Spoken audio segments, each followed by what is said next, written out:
Semua yang memang terlihat seperti masalah biasa, tapi sebenarnya tidak sesederhana itu.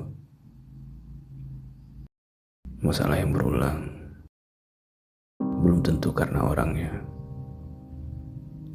tapi bisa jadi karena sistemnya tidak mengelola batas manusia dengan semestinya.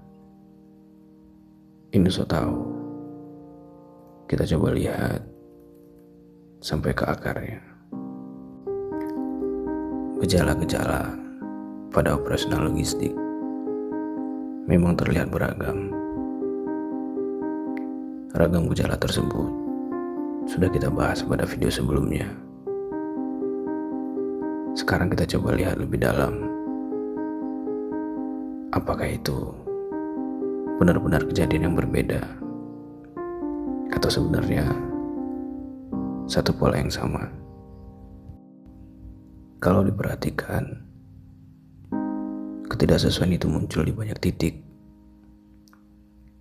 Dari kendala operasional hingga keluhan pelanggan. Kelihatannya memang berbeda. Tapi kalau terjadi terus di banyak titik, arahnya tetap sama. Proses tidak berjalan sesuai dengan yang seharusnya. Dan ini tidak terjadi di satu bagian saja. Terjadi pada proses penanganan, di pergudangan, delivery, hingga sales dan administrasi. Artinya, ini bukan masalah individu. Ini pola. Kalau kita bertanya, kenapa ini terus terjadi? Jawabannya bukan karena orang yang tidak mampu, tapi karena sistem kerjanya memang mendorong ke arah yang seperti itu. Banyak perusahaan logistik tidak mengelola operasional secara penuh. Mereka memperluas jaringan luar mitra berupa konsolidator, gateway, subcon, subagent, drop point, hingga kurir.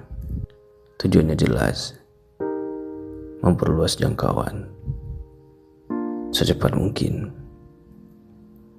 Tapi dampaknya, kontrol jadi terbatas karena setiap mitra punya cara kerja sendiri, dan tidak semuanya benar-benar bisa mengikuti standar.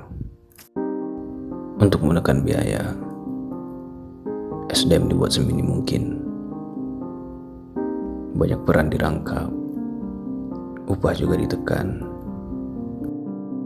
kurir dibayar per paket, admin di bawah standar, serta biaya operasional ditekan. Akibatnya jelas, orang tetap kerja, tapi tidak dalam kondisi ideal. Ini juga hal yang sering tidak disadari. Tanggung jawab operasional banyak dialihkan kepada individu. Salah satu contohnya, kurir menggunakan kendaraan pribadi, menanggung risiko sendiri selama proses delivery. Masalah paket jadi tanggung jawab personal, padahal proses itu bagian dari sistem. Di sisi lain, produk yang dijual ke pelanggan terlihat banyak.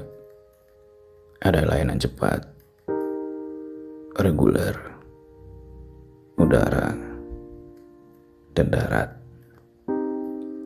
Tapi di lapangan, eksekusinya sering sama. Yang beda hanya tarif dan estimasi. Contoh sederhana, layanan cepat bisa dijual, tapi kapasitas pengiriman tidak mendukung. Akhirnya, terjadi penyesuaian di belakang. Sering terjadi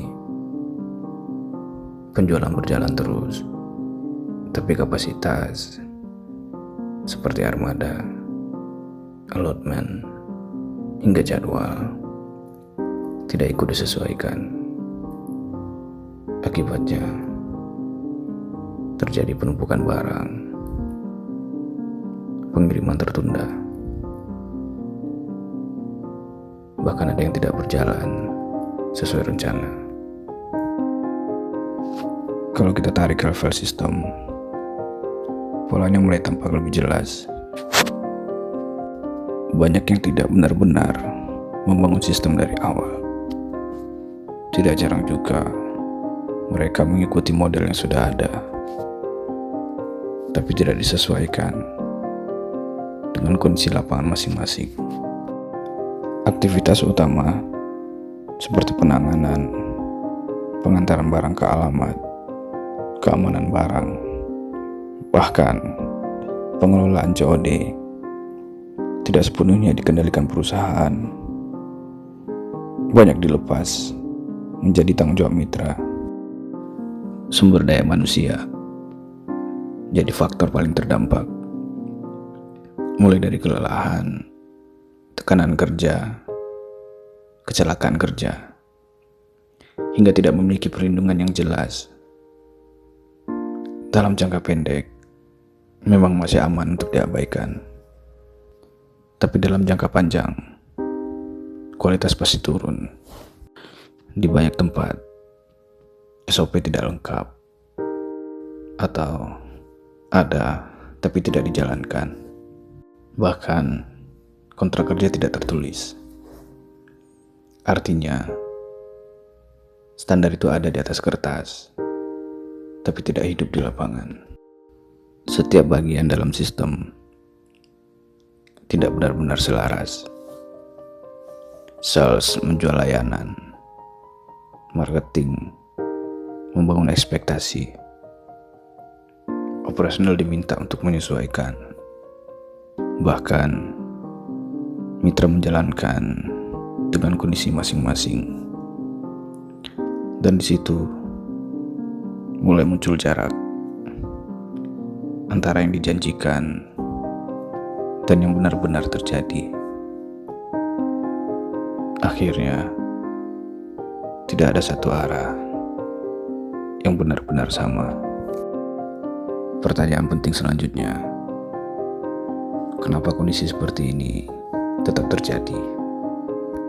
Selama pengiriman barang masih berjalan dan revenue masih ada, sistem dianggap cukup. Ketidaksesuaian harian tidak langsung diperbaiki karena dianggap masih bisa ditangani, padahal itu sinyal awal. Perbaikan baru akan dilakukan jika masalah sudah menjadi besar, bukan saat tanda-tandanya muncul. Selama belum ada kejadian besar, perusahaan merasa operasional masih terkendali. Padahal sebenarnya banyak hal yang sedang ditahan di bawah. Kalau kita lihat secara utuh, masalah di logistik bukan hanya karena kesalahan di lapangan, tapi karena kapasitas tidak sesuai, kontrol tidak menyeluruh, dan sistem tidak dibangun secara utuh. Selama hal itu tidak dibenahi, ketidaksesuaian akan terus muncul di berbagai titik, dalam berbagai bentuk. Pada akhirnya yang terdampak bukan hanya operasional, tapi juga kepercayaan pelanggan dan keberlanjutan bisnis itu sendiri. Dan yang menarik, sebagian dari kondisi ini bukan terjadi begitu saja, tapi hasil dari cara sistem itu dibentuk. Dan di titik ini kita belum bicara lebih dalam tentang sistemnya.